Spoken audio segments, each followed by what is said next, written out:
Buenos días, ¿cómo están?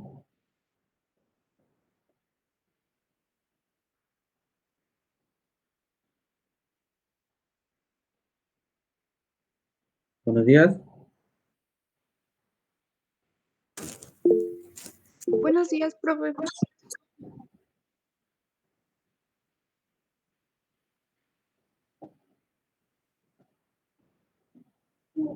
¿Cómo está? Buenos días. ¿Qué tal? ¿Cómo le ha ido? ¿Ya hicieron la evaluación docente? Ya.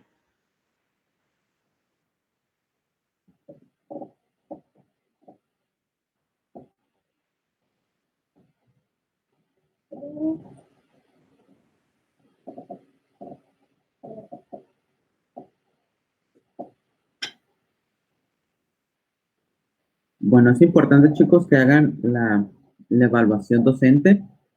Me está comentando la encargada de las carreras, la profesora Celia, que por favor se den su chancita, ¿no? Si no han hecho la evaluación, que, que la hagan, ¿no? La tomen en cuenta. Bueno, vamos a continuar con la clase.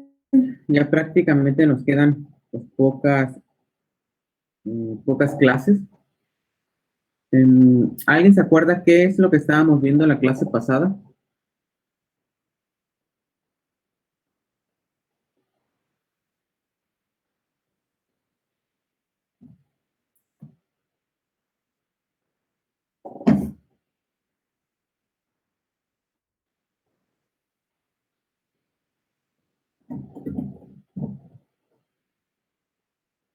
A ver, chicos, hagan memoria.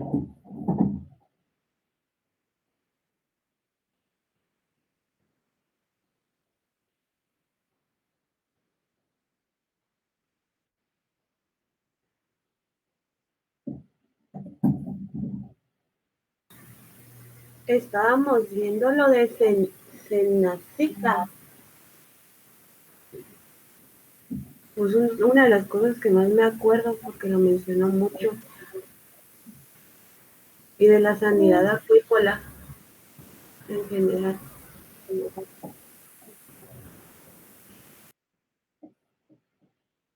Ok. Bueno, sí.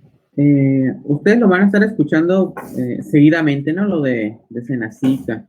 ¿Por qué? Porque es la encargada de la sanidad e inocuidad animal. Ustedes también por ahí van a ver sobre ganado bovino, caprino, porcino, ¿no? Que pues son prácticamente la dependencia encargada de mediar las situaciones con estos organismos, ¿no? ¿Alguien se acuerda qué hace sanidad acuícola? ¿Qué es y qué hace?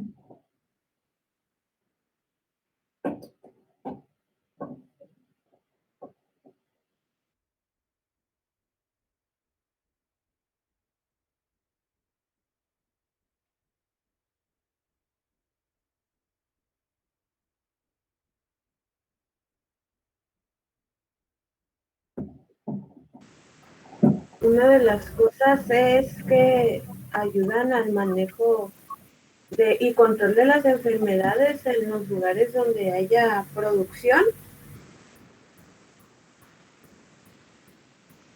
Ajá.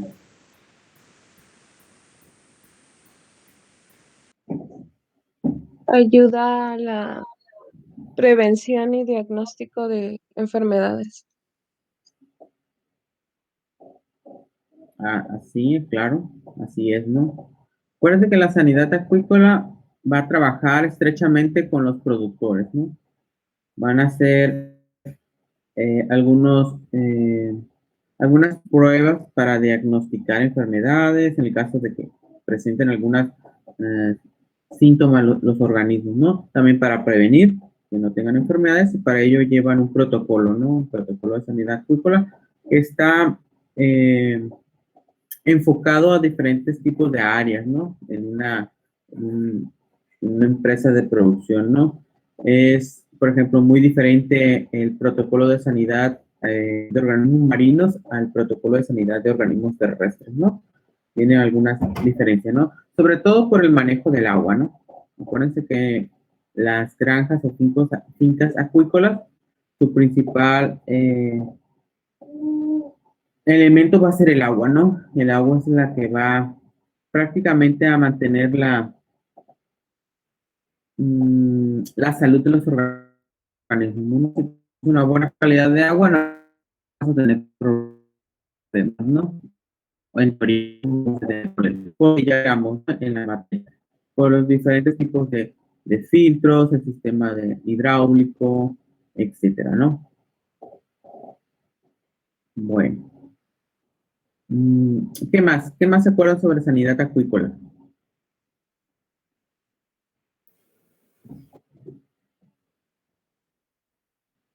¿Qué tipo de enfermedades son o qué tipo de microorganismos que tratan de mantener en control?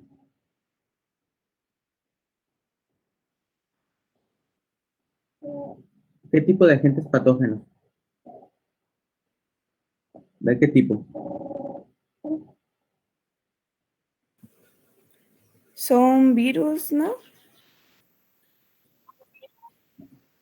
Virus son uno, ajá, ¿qué más? Y Las bacterias, También mencionó hongos, Bac- parásitos. hongos también, bacterias, así es, Mico.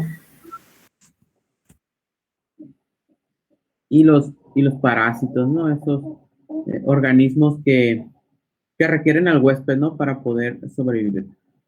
Esos tipos de microorganismos patógenos no son la excepción para otros organismos, ¿no? También podemos encontrar esas enfermedades o enfermedades de origen, ¿no? De virus, bacterias, hongos y parásitos en otros tipos de animales, ¿no? Como son vacas, puercos, chivas, caballos, perros, gatos, aves, etcétera, ¿no? Eh, no son exclusivamente de los organismos marinos, ¿no? Pero Sanidad Acuícola va a tratar de mantener, ¿no? O va a tratar de mediar ese tipo de, de situaciones, ¿no? Y si en una vez que aparezca una enfermedad en una granja, se le tiene que dar un seguimiento, ¿no? Se tiene que tratar de controlar o mantener el microorganismo patógeno en ese lugar, ¿no? Para que no haya contaminación para otras empresas, ¿no? Que estén aledañas. Pero normalmente es lo que pasa, ¿no? Ok. Vamos a continuar con la presentación.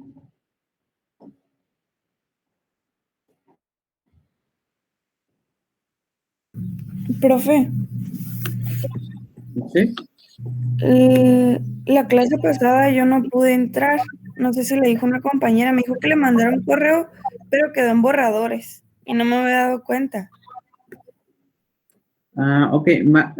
Sí, envíamelo para yo tener una referencia, ¿no? Para poder Sí, ver lo de tu... sí lo puedo volver a enviar entonces. Sí, envíalo. Perfecto. Y otra cosita, en la diapositiva de lo de Sí. enfermedades de los peces, de los anfibios, moluscos y crustáceos, no lo alcancé, Ujú. no se alcanza a ver dentro de los apuntes que me pasaron. Quería ver si podía ponerlo para Ajá. sacar esa parte, por Ok. favor. Ok, perfecto. Esas diapositivas las voy a subir como imágenes, ¿no? Al grupo de Ah, Facebook. ok. Gracias. Ujú. Ok. Bueno, vamos a continuar. Bueno, según mis cálculos, bueno, nos quedamos aquí, ¿no? ¿Sí pueden ver la presentación? Sí, profe. Ok. Ahorita vamos a dar como un pequeño recorrido en todo México de algunos tipos de enfermedades que han aparecido durante, pues, todo el tiempo que se ha llevado a cabo la actividad acuícola.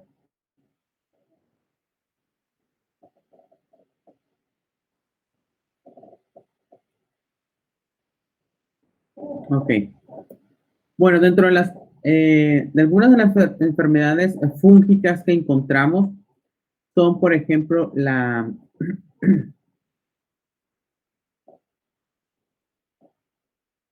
Gedinium. Tenemos también Ciropidium, que son de origen fúngicas y que regularmente atacan las larvas de los camarones. Podemos notar cuando están estos organismos patógenos porque empieza una micosis sistemática en el cuerpo del organismo con una inflamación. Una poca inflamación a una inflamación nula, ¿no? Se utiliza un medicamento llamado triflularín, que prácticamente es un antifúngico, ¿no? Los medicamentos que voy a estar mencionando, algunos siguen estando en el mercado, algunos ya no, pero el compuesto activo sigue siendo el mismo, no se preocupe. Tenemos también, por ejemplo, Fusarium, que este hongo puede aparecer tanto en juveniles como en adultos. Su principal característica es que empieza con una melanización en el exoesqueleto de los camarones y con una inflamación. Una vez que aparecen esta melanización, hay que hacer unas pruebas bacteriológicas porque a veces la podemos confundir con la vibriosis. ¿Por qué? Porque la vibriosis también aparece como un tipo de melanización que es más que nada como un tipo de necrosis, pero pueden llegar a confundirse, ¿no? Las personas. Por eso hay que hacer una prueba microbiológica en un sembrado en diferentes tipos de agaves, ¿no? Más adelante también vamos a ver cómo son los protocolos para tomar las muestras en las granjas, ¿no? Tanto para peces, crustáceos y moluscos. Es muy importante que cuando se aparecen este tipo de enfermedades, tratar de desinfectar el agua, ¿no? Tratar de desinfectar todo el cuerpo de agua que estemos utilizando. Regularmente nosotros desinfectamos con hipoclorito de cloro o cloro, así, con algunas marcas, a 500 partes por mil o más, ¿no? También se llega a utilizar formalina a 50 partes por mil o cloruro de benzalconio, que no es muy común, pero también a 50 partes por mil, ¿no? Las últimas dos reactivos son poco utilizados porque es un poquito más costoso. El cloro es mucho más barato, ¿no? Y también es muy, muy eficiente. Una vez que se utiliza, por ejemplo, el hipoclorito de cloro, nosotros podemos anular o podemos quitar, ¿no? El cloro a través de unos tipos de sales, ¿no? Como el disulfato de sodio. Agregamos esta sal a nuestra agua y eliminamos prácticamente el cloro, ¿no? También acuérdense que podemos eliminar el cloro con aireación, ¿no? Dejamos con bastante aireación los reservorios de agua y con eso es suficiente para que el cloro sea expulsado a través de las burbujas del aire, ¿no? Esas son las dos formas. Pero si lo quieres hacer mucho más rápido, es con el disulfato de sodio, ¿no?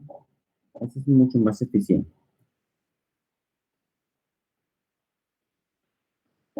Hay también algunos otros tipos de microorganismos, ¿no? Por ejemplo, los vibrios vamos a encontrar paramolíticos, alginolíticos, Vulnificus, Harbeli, Splendidus, y algunos otros tipos de bacterias más resistentes como Phactobacterium dulaceae, que eso lo encontramos no tanto aquí en México, aunque han aparecido algunos brotes, pero es más del Mediterráneo, ¿no? Ese es el tipo de bacteria. Podemos ver que son unos tipos bastoncillos, ¿no?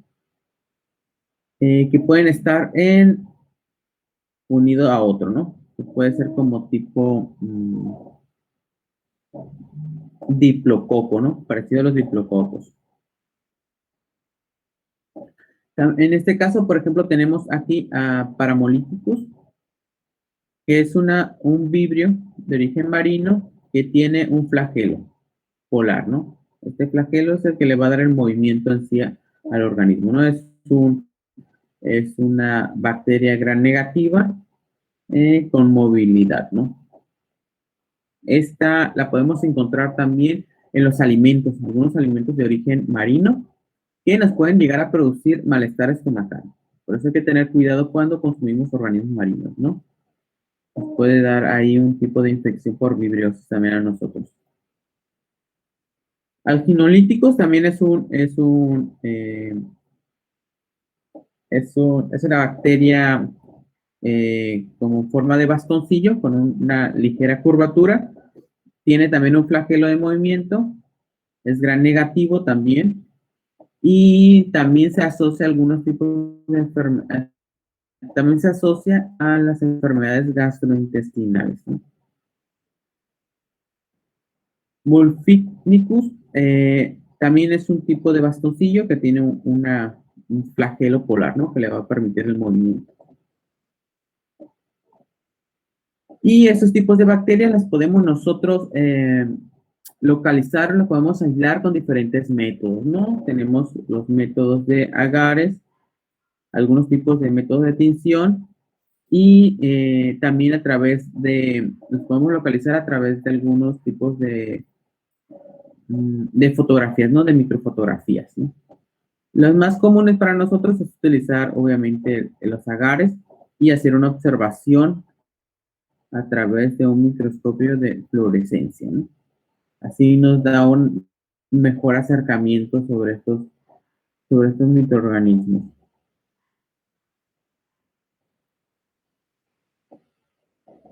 Algunas de las enfermedades que están involucradas de origen de bacterias en peneidos son las siguientes, ¿no? En engorda, que es la etapa que es más larga en una granja apícola de peneidos, encontramos, por ejemplo, el camarón manchado o brow spot, que son como manchas color café que van apareciendo en el exoesqueleto de los camarones.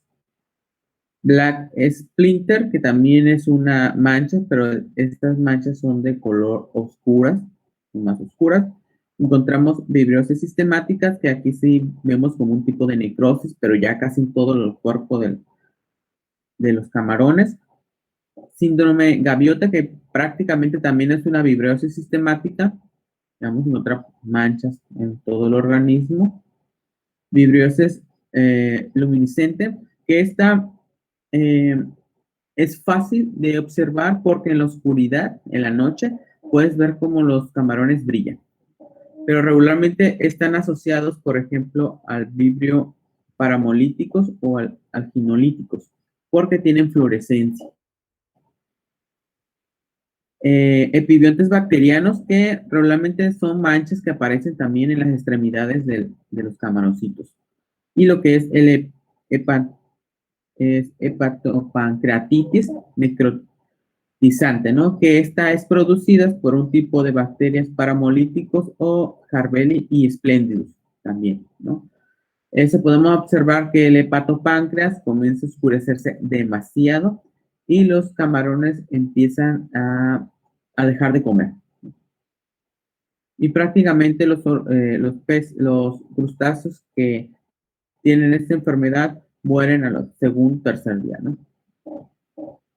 En la parte de la larvicultura, que es un proceso corto realmente dentro de la producción, esta etapa va del día cero, donde prácticamente desovan los organismos, hasta alcanzar 21 días, 22 días más o menos después de la fecundación, ¿no? En esta etapa aparecen también bacterias luminiscentes, bolitas blancas, que prácticamente son manchas blancas que aparecen en la estructura, bueno, en todo el exoesqueleto del camarón. Síndrome SOE2, que aparece obviamente en la etapa de SOE2 y en esta etapa podemos observar que los camas no crecen, quedan como con enanismo.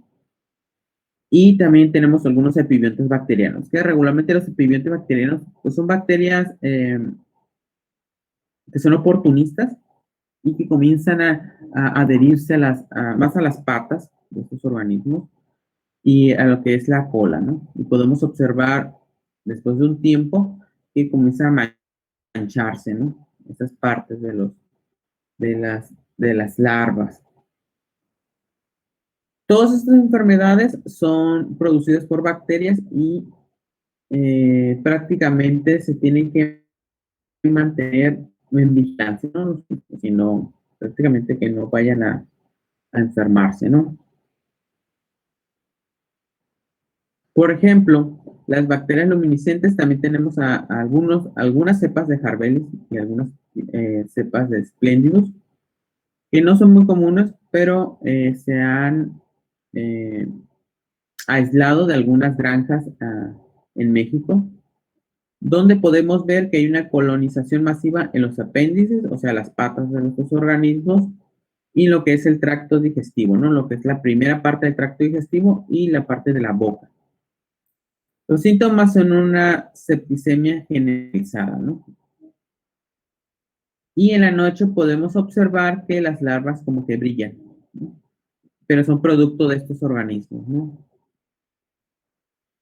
Aquí es muy fácil, ¿no? Se hace un hisopado prácticamente de las larvas, se siembra en agares y en el laboratorio puedes ver cómo brillan, ¿no? Estas cepas. Una cosa sí, no todas las cepas que tienen luminiscencia son patógenas, ¿no? Encontramos algunas que prácticamente no le hacen nada a los microorganismos. Esta enfermedad de bacterias luminiscentes han estado presentes desde 1990, cuando se comenzó a ver o se comenzaron a registrar los primeros brotes, ¿no? Para esto se han utilizado algunos antibióticos, ¿no? Más el cloranfenicol es el más utilizado entre la acuacultura porque es un antibiótico de alto espectro, y algunos nitrofuranos, ¿no? Que son relativamente eficaces, pero a veces con esos antibióticos se eliminan todos los microorganismos que están asociados a veces a los camarones, y a veces se cree que no crecen, no empiezan a crecer mucho, ¿no? Por esta falta de algunos microorganismos que ayudan a los camarones. Se han utilizado también algunos tipos de bacterias probióticas, el género lactobacillus, para hacerle frente a estas bacterias patógenas, ¿no? Los primeros reportes que hay de estas bacterias son en el 2000, ¿no? Con Riquelme, que es prácticamente este personaje, es de los primeros que utiliza esas bacterias para tratar enfermedades de organismos marinos, ¿no? Ustedes buscan por ahí literatura, siempre vamos a citar esta persona, ¿no? Porque fue el primer trabajo que se hizo.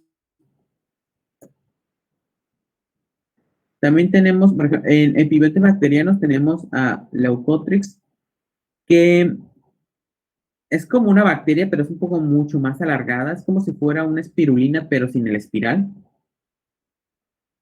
Y son mucho más grandes, ¿no? Pueden llegar a medir 15 micras, 20 micras.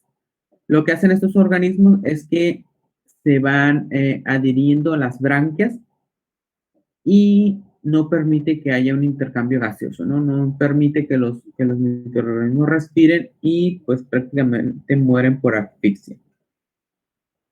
No es muy común que encontremos ese tipo de microorganismos, ¿no? Los epibiotes bacterianos.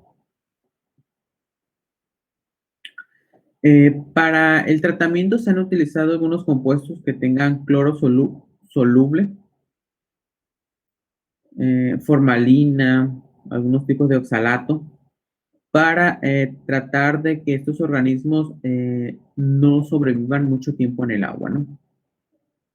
También se ha encontrado que la penicilina, terramicina y algunos otros tipos de antibióticos pues son funcionales, ¿no? Que ayudan a minimizar estas bacterias. Lo malo es que a veces algunos antibióticos tienen consecuencias, ¿no? Efectos secundarios en los microorganismos. Por ejemplo, dejan de comer, ¿no? Y un camarón que deje de comer no te sobrevive más de 3 días. Prácticamente se muere rápido, ¿no? Si no consume alimento. Dentro de los virus tenemos el peor, bueno, uno de los que ha azotado a México durante mucho tiempo es el síndrome del virus de la mancha blanca, ¿no? Es un baculovirus, es un virus de ADN de doble cadena, que es uno de las principales enfermedades virales que afectan a los camarones. No solamente en México, también afecta a muchos otros productores en el mundo, ¿no? Como es Perú, Chile, Tailandia, todos los países que que están aledaños a Tailandia, ¿no?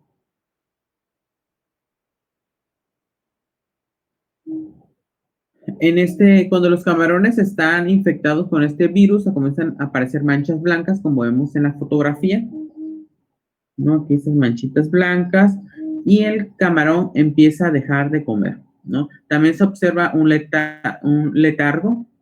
Los camarones prácticamente se posan en el fondo de los tanques y no se mueven, ¿no? Ya miramos que desarrollan esas manchas blancas, por eso viene de ahí el nombre, ¿no? De virus de la mancha blanca, que aparecen en el esqueleto, ¿no? Cuando una granja aparecen camarones con estas manchitas, lo que hacen es cosechar inmediatamente, ¿no? Porque saben que los camarones van a dejar de comer y van a morir, ¿no? Una de las características de este virus es que no es zoonótico, ¿no? Pues no nos afecta a nosotros si comemos camarones que tengan el virus de la mancha blanca, ¿no? Lo bueno. Bueno, otro de los... bueno, esas son las enfermedades que les mencioné, las más comunes dentro del cultivo de peneidos, ¿no? De camarones. Hay algunas otras que han aparecido brotes actualmente, ¿no? Como es, por ejemplo, la enfermedad de muerte temprana, que es producida por virus paramolíticos, que hace 2 años, ¿no? Empezó a producir algunos problemas aquí en México, ¿no? Aunque ya se tienen algunos antecedentes pues que ya había habido mortandad por esta bacteria, ¿no? Por ejemplo, en La Paz, en el 2012 apareció también un pequeño brote en una empresa y después de eso no hemos tenido, ¿no? Sin embargo, en Nayarit, Sinaloa, sí han tenido problemas con estas bacterias, ¿no? En moluscos bivalvos encontramos algunas enfermedades de origen bacteriana y algunas de origen de virus, ¿no? Pero las más problemáticas son prácticamente los parásitos y los virus. Las bacterias no son tan mortales para los moluscos adultos. Más que nada son para otras etapas de vida, ¿no? Cuando están iniciando lo que llamamos nosotros larvas, ahí sí podemos encontrar algunas bacterias que pueden provocar la muerte de los organismos, ¿no? En adultos es muy raro. Dentro de los parásitos en bivalvos tenemos uno de los más fuertes, que es Perkinsus marinus, que prácticamente afecta las dos especies que se cultivan más en México, ¿no? Que es Casostrea virginica y Casostrea gigas, ¿no? Casostrea virginica se cultiva en el Golfo de México y tiene el 80% de la producción nacional. El resto es para Casostrea gigas y Casostrea corticienses. Sin embargo, esta última ha de tener el 2 al 5% de la producción nacional, ¿no? El resto es para Casostrea gigas. Bueno, ¿qué es lo que hace este pequeño microorganismo, no? Este microorganismo anda presente o anda nadando en la columna de agua y, como sabemos, los moluscos son filtradores. Entonces, al estar estos parásitos de vida silvestre en la columna de agua, llega a las que son las branquias de estos organismos, ¿no? Cuando están en las branquias, el parásito se internaliza, ¿no? Entra al manto, entra a las branquias, entra al sistema digestivo y comienza a infectar todo el organismo, ¿no? Una vez que está adentro, empieza a multiplicarse, ¿no? El sistema inmunológico de estos organismos es muy eficiente. Sin embargo, la cápside con la que están hechas este parásito es muy resistente a ser fagocitado por las células del sistema inmunológico, ¿no? De ellos, ¿no? Una vez que llega, se reproduce libera esos quistes donde están los huevecillos, salen al exterior y ahí se van dentro de la columna de agua, ¿no? Y luego infectan a otro organismo y a otro y así sucesivamente, ¿no? Estos parásitos sí logra matar a los bivalvos, ¿no? Se ha encontrado que los primeros reportes señalan que carquín submarinos viene del Golfo de México y que llegó al Pacífico Norte por algunos comerciantes, ¿no? Que traían pues esta especie, Casterra virginica, para acá y venían infectados, ¿no? Con los parásitos. Aquí en Baja California Sur hemos tenido pocos reportes sobre este parásito, sin embargo, sí se ha encontrado. Dentro de los virus, el principal es el herpes virus, un herpes virus simple de la categoría 1, que se infecta pues la mayoría de los ostreidos que tenemos en cultivo en México, ¿no? De gigas, virginica y cortesiensis. Este virus también está presente en el ambiente y una vez que entra en este caso, a los organismos, a los bivalvos, se multiplica al interior, ¿no? de estos organismos. El virus es un virus con una cápside redonda, es un virus de ADN también. Tiene algunas glicoproteínas que están en el exterior, que son las que se van a anclar a las superficies del organismo, ¿no? Y como podemos ver aquí en la figurita, esta es parte de lo que es el manto, y ahí podemos ver el virus, ¿no? Que está prácticamente dentro de una célula, ¿no? Utiliza el mecanismo de replicación de las células y se multiplica rápidamente, ¿no? Ahorita vamos a hablar un poquito más sobre cuando nos alcanzamos a ver sobre un brote que apareció hace algunos días, ¿no? Aquí en Baja California Sur. Dentro de las bacterias, como le mencionaba, en adultos no se han reportado muertes por bacterias, más los reportes que hay son sobre larvas, que son esta etapa, ¿no? Esta etapa, y algunos juveniles, ¿no? Hasta llegar a lo que es la semilla y algunos ostrillas, ¿no? Encontramos algunos tipos de aeromonas, plasmidios, pseudomonas, nocardia, que son unas bacterias muy agresivas. En la figura podemos ver nosotros a Vibrio tubiaci, y lo podemos ver que está como teñido de azul. Bueno, no se ve mucho de azul, ¿no? Pero en esta parte de aquí se ve, ¿no? Hay que tener presente, por ejemplo, que las bacterias van a atacar de forma diferente a las larvas. Hay algunas que se van pegando a las conchitas en la superficie, hay algunas que entran directamente y empiezan a crecer en el interior de las larvas y después las matan, y otras que comienzan a adherirse a lo que son las valvas, bueno, no, lo que es el manto, y una vez ahí comienzan a multiplicarse y comienzan a destruir lo que es el tejido. Estas son las dos formas que ha analizado de forma de infección de ese tipo de bacterias, ¿no? Puede haber otros mecanismos, ¿no? Las bacterias son muy diferentes entre sí, ¿no? Pueden tener otros mecanismos, ¿no? Para infectar. Por ejemplo, este bivalvo es mano de león o Nodipecten subnodosus, ¿no? Es un organismo que se cultiva al norte de la capital. Bueno, se extrae del medio, ¿no? No tenemos empresas que cultiven realmente este microorganismo, ¿no? Por ejemplo, este sí es un adulto y podemos observar cómo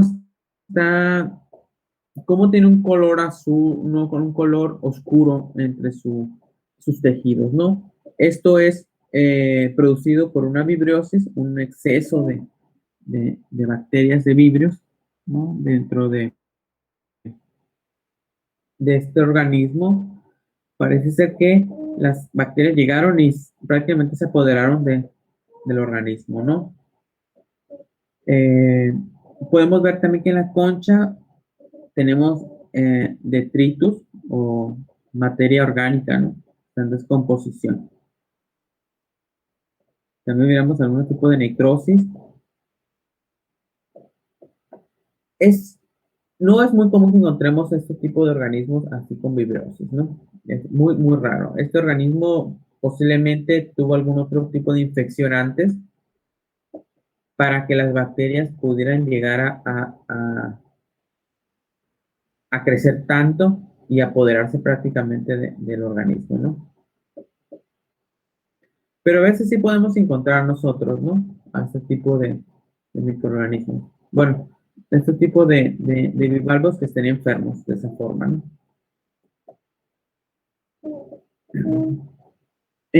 Para diagnosticar todo este tipo de enfermedades, el Comité de Sanidad Acuícola, a través de SENASICA, mantiene diferentes tipos de manuales o protocolos para muestrear, ¿no? Dentro de las granjas, ¿no? Tenemos el manual para obtención y envío de muestras para diagnóstico de enfermedad de moluscos.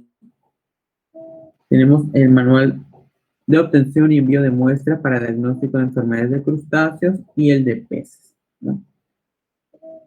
Estos son los manuales que encontramos nosotros en la página de SENASICA y en la página de SAGARPA, ¿no? Estos son solamente para la obtención y el envío de muestras, ¿no? Pero tenemos otros manuales que, bueno, ahorita lo vamos a ver más detalladamente. Bueno, antes de esto, vamos a hablar sobre uno de los manuales que ha tenido un poco más de modificaciones, ¿no? Desde que se hizo. Por ejemplo, que es el de camarón, ¿no? ¿Por qué? Porque se ha venido encontrando algunas fallas, ¿no? En los protocolos y que se han ido modificando, ¿no? Por ejemplo, cuando las empresas cosechan los camarones, los van depositando en este tipo de, bueno, de depósitos, ¿no? Tienen una cierta dimensión y un peso estimado, ¿no? Se estiman dentro del transporte, ¿no? Y lo que hace aquí Sanidad Acuícola es de que toma al azar 1 o 2 cajas y después se toman los camarones, algunos camarones de los recipientes, ¿no? Para hacer el muestreo más eficiente. Por ejemplo, anteriormente los vehículos de transporte pues no contaban con un sistema de antiescorrello, ¿no? Que traía el producto. Lo que hacía que se acumulara el agua, ¿no? Dentro del transporte. El exceso de hielo también en las taras dificulta el manejo de la mercancía. Las cajas de los trailers venían muy llenas, ¿no? También es lo que una de las fallas, ¿no? Los embarques de camarones congelados no venían paletizados, ¿no? Es otra de las cosas que no se toma en cuenta, ¿no? Cuando se transporta producto congelado, ¿no? Que es muy importante que vaya paletizado, ¿no?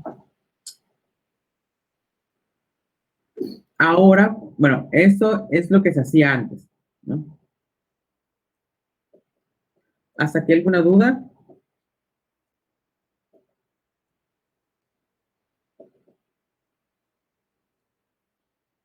No, profe. Vamos bien.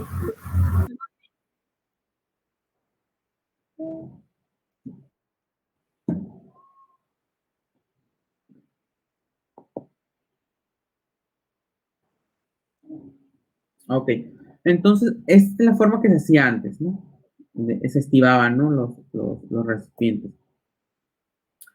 Ahora lo que se hace es de que los contenedores van estivados uno tras otro, se les pone un parafil o un plástico para sellarlos y ahora se toma también al azar uno de las cajas, ¿no? Para hacer el muestreo.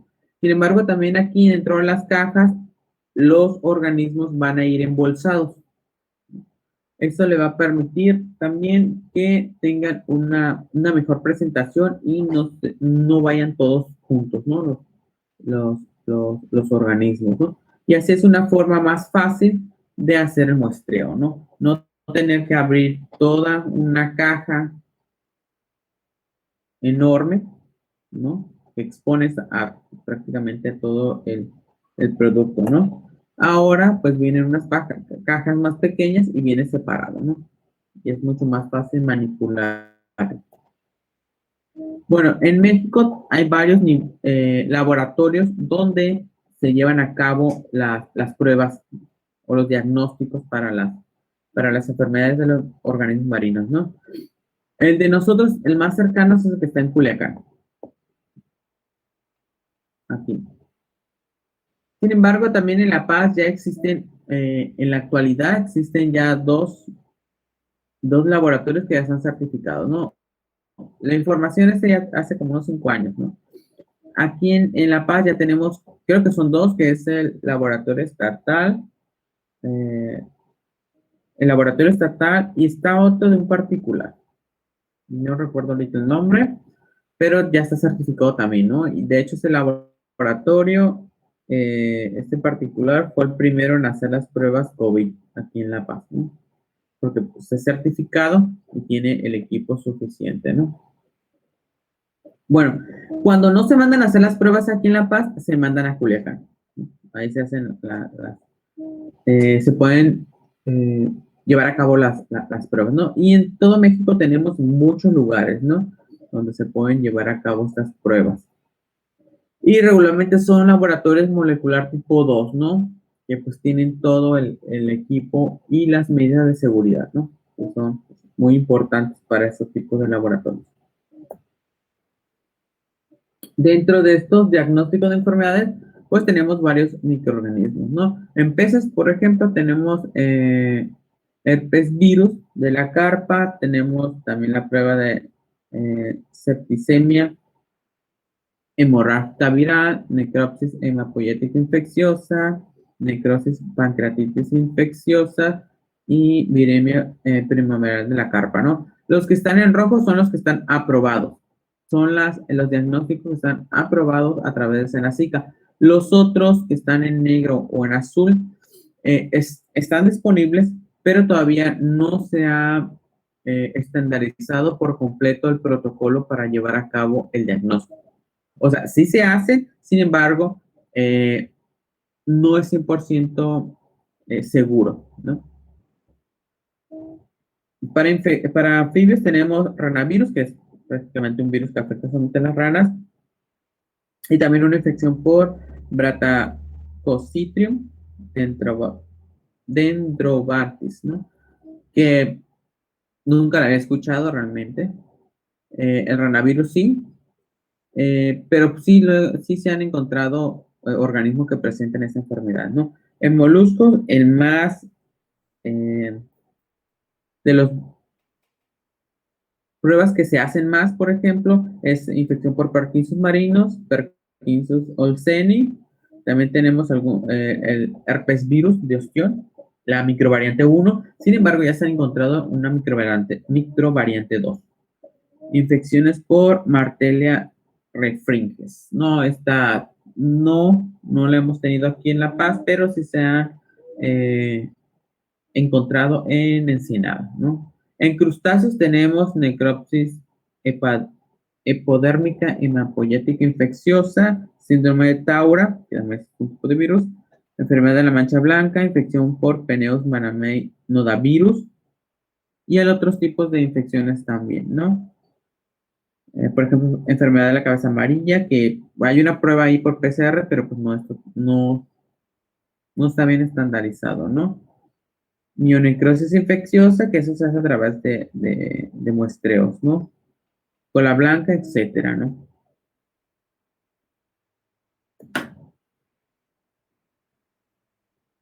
Bueno, dentro de sanidad acuícola también se hacen prospecciones, se analiza toda la producción que se hace en México para poder tratar de hacer programas para estar visitando las empresas, ¿no? Dentro de este potencial que tiene la acuicultura en México, se estima que hay alrededor de 6.500 unidades de producción en todo México, ¿no? Y pueden darse cuenta, 4.730 son de granja de peces, 1.586 de crustáceos, 184 de moluscos y 22 de anfibios. Sin embargo, si pueden ver la imagen, el 63% de la producción viene de los crustáceos, el 17% de los peces, que en este caso los peces, la especie de mojarra o tilapia, 5% en trucha y 4% en carpa, ¿no? Y el 2% de ostión u otros tipos de bivalvos, ¿no? En México en el 2016 fue estimado que hubo una producción acuícola de 388.000 toneladas, ¿no? Que en este caso el cultivo de camarón representaba el 29%, ¿no? Con 113.000 toneladas. Son los que se cultivan más. Aquí en México son los camarones y los peces, ¿no? Ese es en el 2000, estos datos son del 2016 que fueron publicados en el 2017, ¿no? Pues ya han pasado varios años. Nada más que en ese tipo de información siempre tenemos desfasado 2 años, ¿no? Por ejemplo, yo ahorita acabo de bajar el anuario nacional de pesca y acuacultura del 2018, no es el más reciente, ¿no? Con datos obviamente del 2017, ¿no? Porque el manejo de información siempre hay un retraso.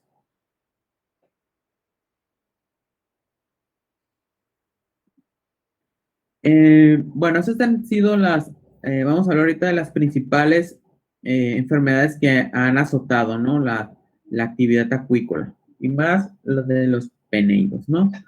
En el 87 se detectó el primer caso de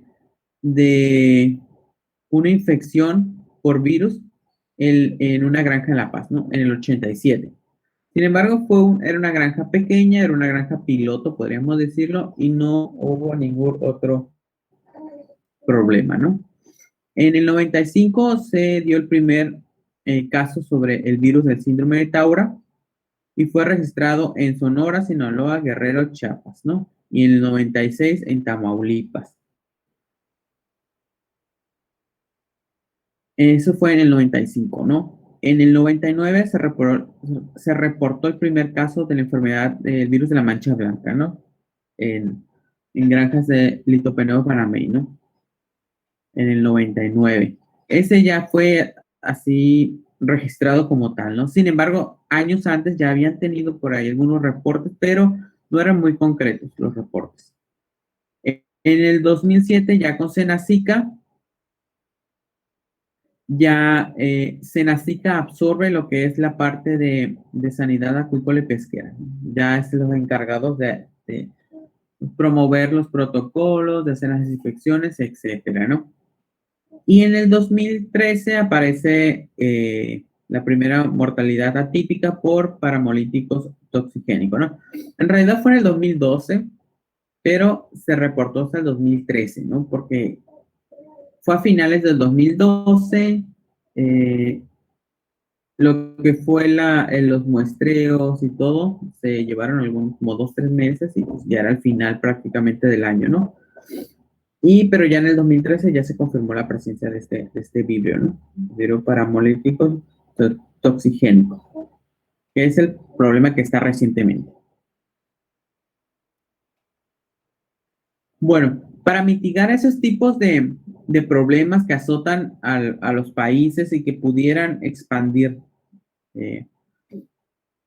la enfermedad a otros lugares, se ha mantenido un cerco sanitario pues muy importante, ¿no? El manejo de las enfermedades en las granjas es muy importante porque si una empresa reporta algún tipo de enfermedad, esta empresa ya no va a poder exportar su producto fuera de México. Aquí sí es muy importante porque México tiene convenios con algunos otros países, ¿no? Con los que les vende producto prácticamente, ¿no? El 2014 pues eran varios países, ¿no? ¿Están? Y los más actuales pues son estos, ¿no? Estados Unidos es uno de ellos, ¿no? Que nos compra casi 80% ahorita de nuestros productos pesqueros, ¿no? Antes China nos compraba mucho, mucho, mucho. El 90% de nuestra producción de atún, por ejemplo, ¿no? La compraba ellos, etcétera, ¿no? México debe de cumplir con requisitos sanitarios que exigen otros países, ¿no? El primero son las buenas prácticas, ¿no? Lo primero, después viene el control del empaque, el origen y la vigilancia, ¿no? Todos tipos de papeles, sí se revisan, ¿no? Antes de que se exporte un producto, ¿no? Antes de que se exporte un producto, Sanidad Acuícola debe de dar luz verde a tu producto, ¿no? Que está libre de patógenos, que cumple con todos los requisitos internacionales y ya puede ser comercializado como tal. Sin embargo, chicos, cada país tiene sus protocolos y una vez que se envían productos, acuérdense que tienen que pasar por una cuarentena el producto, ¿no?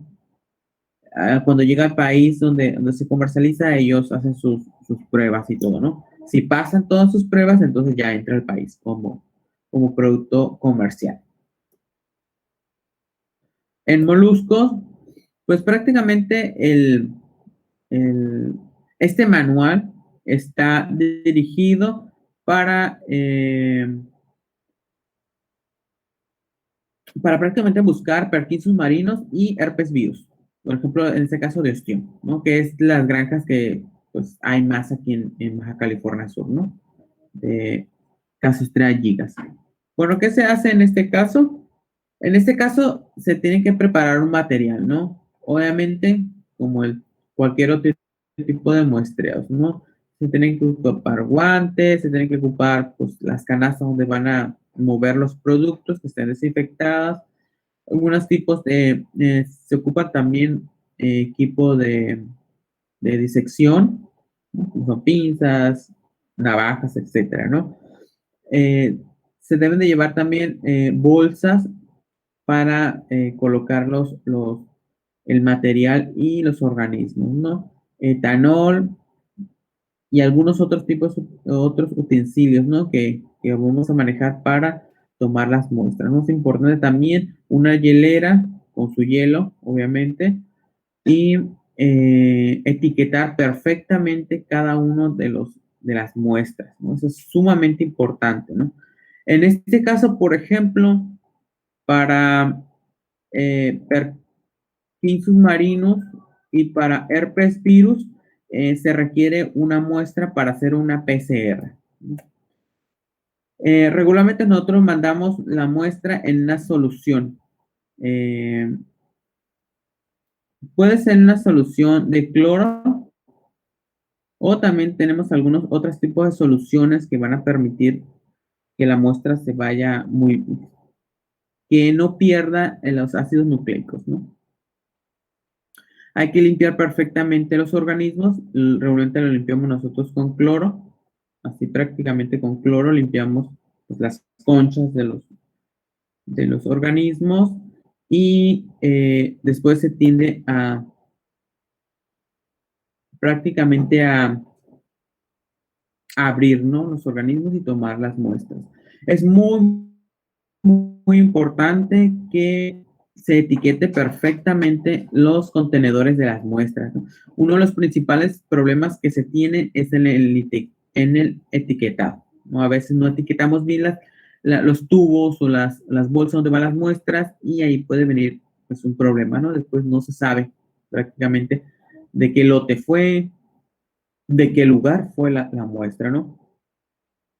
Es importante también, obviamente, dentro de las muestras se lleva un formato donde se pide un tipo de información, ¿no? El el nombre de la unidad, dónde se ubica, etcétera, el tipo de muestras, qué tipo de órganos se tomaron, cuántos animales, perdón.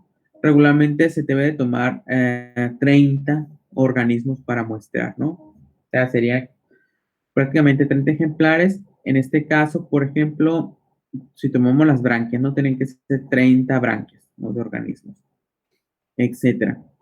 Pero sí deben de ir prácticamente muy bien etiquetadas nuestras muestras, ¿no?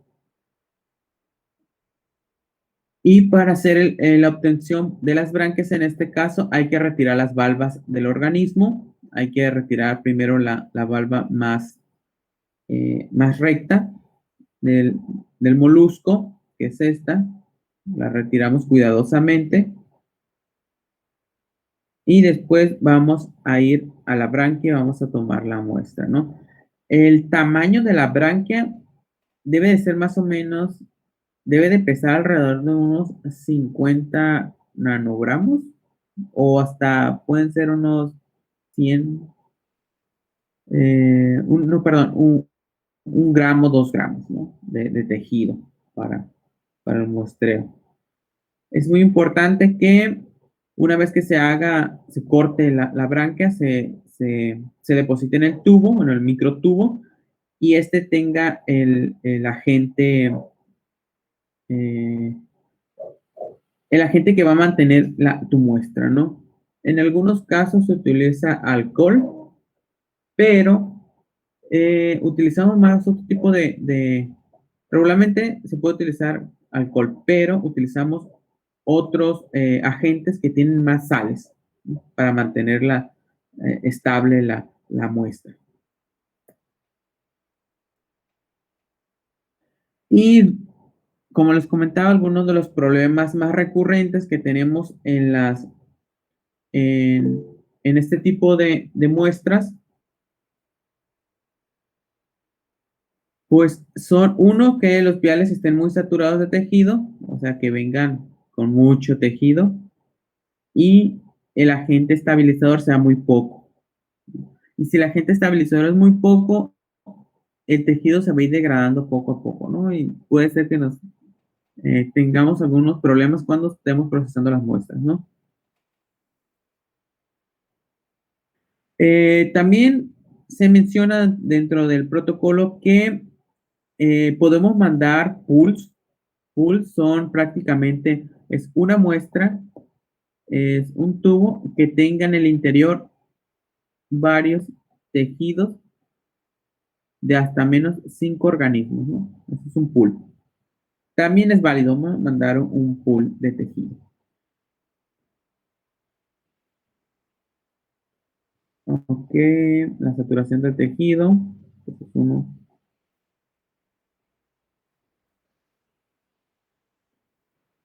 Bueno, aquí nos menciona también que el etanol debe estar en una proporción de 3 veces el volumen de alcohol con respecto al tejido, como mínimo para garantizar la conservación adecuada de la muestra, ¿no? Prácticamente sí, ¿no? Tenemos aquí no sé, 30 gramos o 30 nanogramos de la muestra, tenemos que tener unos 150 mililitros más o menos de nuestro agente estabilizador. En este caso, pues, utiliza mucho el etanol, ¿no? Pero a veces utilizamos otros agentes, no solamente eso. Hay unos que son mucho más eficientes, ¿no? Como crisol, por ejemplo. Por ejemplo, estos son unos viales o unos microtubos que están saturados, ¿no?, de etanol. No deben de estar saturados, ¿no? Debe haber un espacio por el movimiento. Dentro de las consideraciones generales para esto, lo importante es que ustedes puedan identificar cada tubo con las muestras que se van a enviar, ¿no? O sea, el etiquetado tiene que ser muy fino. Pueden utilizar algún tipo de sistematología, por ejemplo esta, ¿no? Sinaloa, Granja 1, muestra 21 a 25, ¿no? Pueden utilizar esto.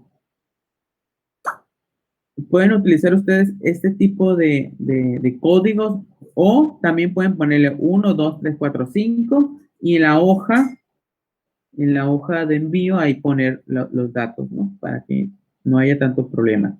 Regularmente el etiquetado se hace directamente en el tubo, pero hay lugares donde le ponen como una cinta, ¿no? ¿Por qué? Porque a veces en el tubo, por manejar el etanol, puede llegar a borrar los códigos, ¿no? Pero lo que sí no debe de faltar es en su relación o en su hoja de envío, el nombre de la unidad, el nombre del propietario, la ubicación, que va desde el estado, municipio y localidad, la fecha de la obtención de la muestra, la especie, su nombre común y el nombre científico, y el análisis asociado, ¿no? Es un análisis para herpes virus, es un análisis para perquisus marinos, ¿no? Las muestras deben de ir perfectamente en una unidad de envío, normalmente es una hielera de tipo corcho, y en algunos casos puede llevar hielo, o en otros no. Ya es dependiendo del tipo de muestra, ¿no? Como envíes la muestra. Puede ser en seco o puede ser con hielo, ¿no? Ok, entonces chicos, ¿tienen dudas hasta aquí?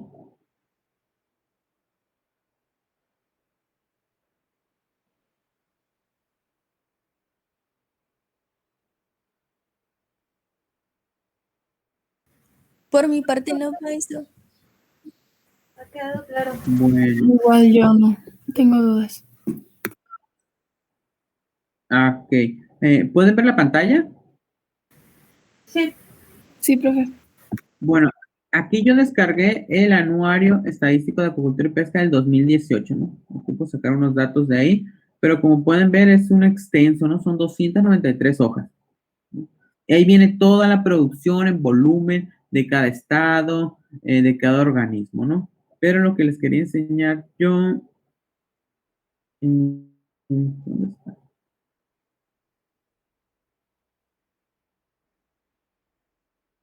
Es esto. Bueno, esto, chicos, es un reporte que emite, que en este caso emite el Comité de Sanidad Acuícola de Baja California Sur, donde personas de esta comunidad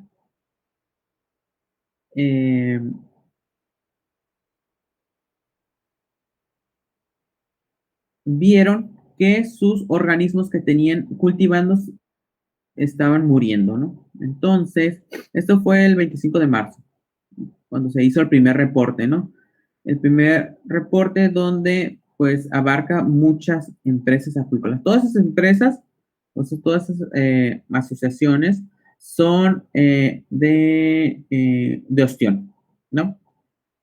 Bueno, dentro del reporte se hace una descripción breve de qué fue lo que pasó, cómo se contactan esas personas y después fue y se tomaron las muestras y se mandaron a lo que es el análisis de las muestras, ¿no? Aquí podemos nosotros observar el desplegado de los análisis. Por ejemplo, en este lugar es la unidad de producción, que son pescadores de la poza, el origen de la semilla, en este caso fue Acuacultura Robles, cuando se sembró, diciembre del 2020, enero del 2021, organismos muertos, en este caso fueron 886,000 organismos, porcentaje de afectación fue el 50%, y el resultado del análisis fue positivo a herpes virus simple. Y aquí se hacen unas observaciones, ¿no? De cómo fue el muestreo y todo tipo de cosas. Como pueden ver, también en esta granja fue positivo a herpes virus, pero este fue el 100% en la mortandad. Ese fue negativo a herpes virus. Acá hay otras también que están positivas al herpes virus. Hay otras que estaban en espera. En ese tiempo, cuando me mandaron el reporte, todavía no se hizo análisis, ¿no? De los lugares, pero sí fueron afectados, ¿no? Y al final se hace un recuento de cuántos fue la afectación. En este caso fueron 4,888,000 ostrillas, ¿no? Ostrilla ya es el organismo casi adulto de los bivalvos, ¿no? Y que tienen, y bueno, hacen un análisis de valor de producción de 13 millones de pesos, ¿no? Y después se pone un mapa donde están localizadas las granjas, ¿no? Que fueron afectadas, ¿no? Las que están en rojito significan que son las más afectadas, ¿no? Ese fue el núcleo que fue afectado. Las otras, pues no son afectadas, ¿no? Pero son también productoras. También se hace un análisis del clima, ¿no? ¿Qué fue lo que pasó en ese lugar, en ese momento, ¿no? Porque a veces, más en el tipo de enfermedades, siempre están relacionadas con la marea, ¿no? Si hubo algún tipo de surgencia en ese momento, posiblemente el virus, en este caso, venía pues de más lejos, ¿no? Y por algún motivo, por la marea, llegó a ese lugar y se infectó los organismos y se murieron, ¿no? Que posiblemente fue lo que pasó, ¿no? De acuerdo al calendario de mareas, ¿no? Que hubo en esa época. Bueno, en esas fechas. Después se hace un análisis, ¿no? De qué fue lo que se hizo, cómo fue la pérdida, también se analiza el origen, ¿no? De la semilla para ver si no venían contaminadas, etcétera, ¿no? Y lo que se hace al final, pues, prácticamente es hacer la colecta, ¿no? De las conchitas ya, pues, sin el organismo, ¿no? Y se tiene que quemar, ¿no? Bueno, ahí lo están quemando. ¿Por qué? Acuérdense que es un virus, ¿no? El virus puede quedar, por ejemplo, en las conchas. Si esa concha regresa al mar, posiblemente pueda volver otra vez a, a contagiar a otros bivalvos, ¿no? Bueno, ahí menciona cómo fueron las afectaciones de este brote, ¿no? Se estima que fue prácticamente provocado por este tipo de herpes virus. No es, eh, no es raro, ¿no? Que aparezcan este tipo de enfermedades, ¿no? A veces así pasa. En ciertos lugares aparecen estos brotes y desaparecen, ¿no? Es muy común en las bacterias, en los virus. En los parásitos no tanto. En los parásitos sí tiende a mantener, ¿no? Si un lugar está infectado por herpes virus, perdón, por pertussis marinos, pues difícilmente va a desaparecer el parásito de ese lugar.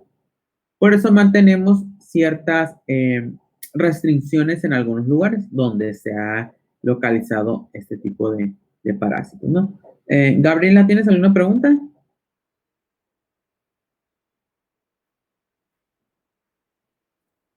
No, profe, perdón. Ok, es que mira ahí tu mano levantada. Ok. Bueno, entonces nos vamos a quedar el día de hoy hasta aquí.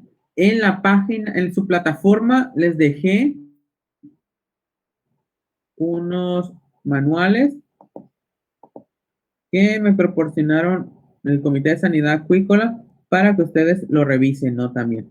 Que viene prácticamente el procedimiento, cómo se vigila estas unidades, ¿no? Son tres, el de peces, el de crustáceos y el de moluscos, ¿no? Esos manuales están específicamente diseñados para Baja California Sur. Están tomados de otros lugares, pero lo hicieron modificaciones para aquí, ¿no? Para esta ciudad. ¿Ok? ¿Hay algunas dudas aquí?